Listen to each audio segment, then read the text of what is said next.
प्रिय आत्मन सा प्रेम जय जीव।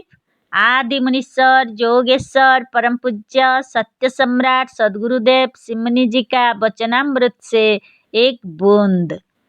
जीवन मुक्त मनुष्य जैसे मृत्यु के बंधन से छूट जाता है, उसी तरह पर वह अमृतत्व के बंधन से भी निर्मुक्त रहेगा।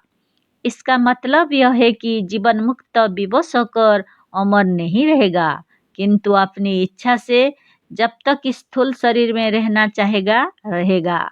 यदि अपनी इच्छा से जीवन मुक्त पुरुष सचमुच अपने स्थूल शरीर को छोड़ना चाहेगा तो छोड़ सकेगा।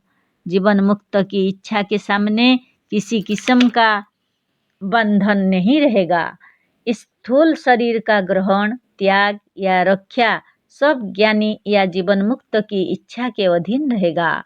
ज्ञानी स्वयं इसके अधीन नहीं रहेगा। बस सारी पुस्तक का निचोड़ यही है। जीवन की प्रबल इच्छा के विरुद्ध तो साधारण से साधारण ज्ञानहीन मनुष्य भी नहीं मरते। यह प्राय देखा गया है कि एक वृद्ध मनुष्य कष्ट से कराह रहा है, मरना चाहता है, पर कह रहा है कि हमारे लड़के को दिखा दो। यह जब तक लड़के को देख ना ले मरना नहीं चाहता। वही होता है, तार दिया जाता है। एक सप्ताह के बाद बम्बई से लड़का आ जाता है, तब उसकी मृत्यु होती है।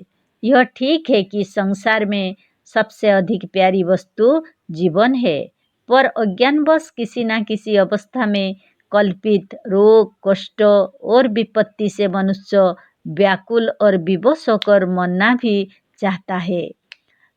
तथ्य है कि प्रत्येक मनुष्य मरता तभी है जब वह स्वयं मरना चाहता है।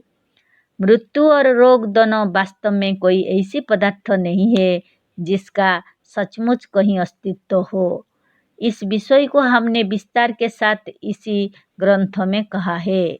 रोग रोग नहीं है, किंतु स्थूल शरीर की सफाई का प्राकृतिक प्रबंध है। इस विषय को हमने बड़े विस्तार के साथ अभी इस अध्याय के पहले सिद्ध किया है। प्रकृति या नेचर की सफाई के इस प्रबंधों को साधारण मनुष्य रोग समझकर स्वयं अपनी कल्पना से उसे ऐसा भयंकर बना लेते हैं कि अंत में उन्हें मृत्यु के मुख में जाना पड़ता है। पर सच्ची बात यह है कि संसार में एक ही तत्व है, वह मृत्यु व रोग नहीं है। उसका नाम है आत्मा या परमात्मा। सारे संसार में आत्मा व्यापक है। दयालु परमात्मा ने मृत्यु, पाप और बुराई को नहीं बनाया और वह सचमुच नहीं बना।